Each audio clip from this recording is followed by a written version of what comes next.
কারণ এখনকার তো আমাদের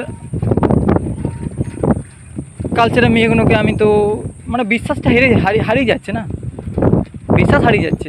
কারণ আমার সাথে সেই জিনিসটা ঘটেছে, আমার সাথে নয় আরও অনেক সবার সাথেই ঘটে এরকম।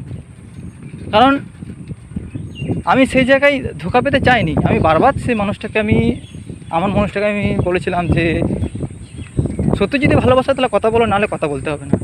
আমি বলেছিলাম এই কথাটা, কিন্তু সেই সেম আমাকে ধোঁকা দিল।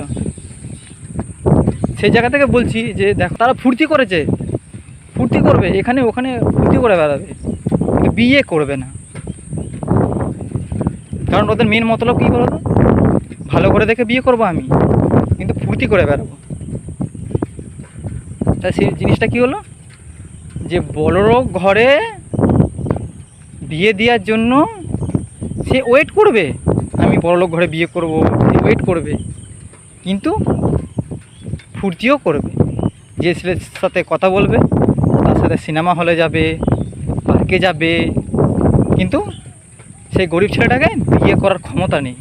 কেননা মা মানছে না, বাবা মানছে না, এই কথা বলে অজুহাত দেখায়। দেখো, অজুহাত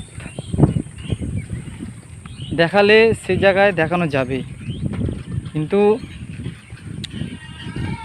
মেয়ে যখন অজুহাত দেখায়, মেয়ের পাশে অনেক সবাই থাকে।